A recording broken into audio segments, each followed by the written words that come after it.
Okay, lunge variation is the same thing.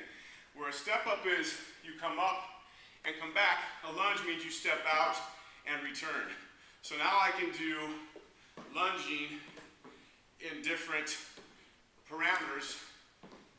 I'm just not stepping up. So it's just creating lunges in the same basic thing. Now I don't have to always go from the floor. I can lunge from one box to the other. So you can lunge from box to box. So you're changing heights. So you can play with your playground. That's the whole idea. So again, I can go frontal plane, sagittal plane, I can go transverse plane, and make like a pivot motion off this hip. So it's a lunge, but I'm really pivoting off this hip, which can be really, really good for the hip capsule and the ankle and thoracic spine to do slow, rhythmical pivoting. Okay? So you may use one foot, varying heights. Just an idea. Just an idea. By no means have I mastered this, and I can guarantee you that I didn't make this up. I'm sure there's been hundreds and thousands of people around the world who've been doing stuff like this for thousands of years. I just want to bring it to the forefront, get you guys to start thinking outside the box, and start coming up with some really cool applications for us as trainers, more importantly for the members, to get people more motivated to exercise, to realize that exercise isn't about putting a bar on your back and just doing squats if you don't want to. Exercise isn't about just going out and taking a walk if you don't want to. It can be anything you want it to be, because exercise is simply movement plus force, and then the response you get is based upon your cue variables.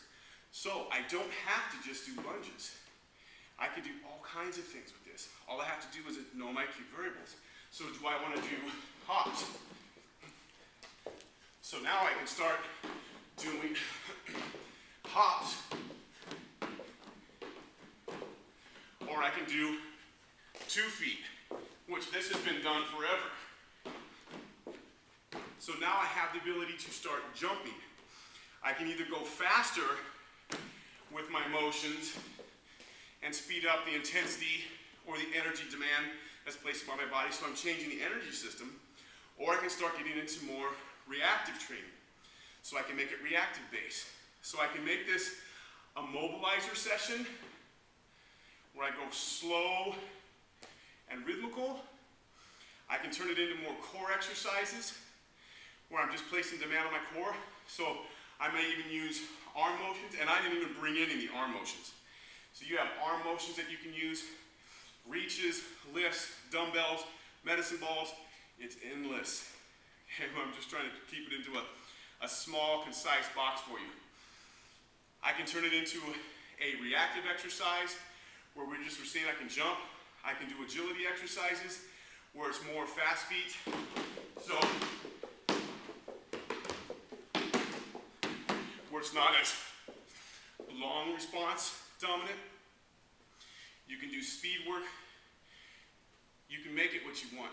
Just change the cue variables. So we've kind of looked at squat. If you haven't seen that, go to the squat one. We've looked at the step up. If you haven't seen that, go to the step up. We've looked at lunge. Realize that you can make it whatever you want, however you want to play. But the idea is, think back when you were a kid playing on the playground. You just made things up. Make things up based upon our understanding of three-dimensional motion, our 3D motion checkpoints, the lines of stress that you want to place through the body, so your functional anatomy, and your cue variables. What do you want to stress? What energy system? What response do you want to get from it? I hope that helps you. Have some fun with the functional feet, happy feet. Go do some dancing. Make something up, make it apply, make it have a purpose, and make it fit your client or yourself. Enjoy it. Thanks.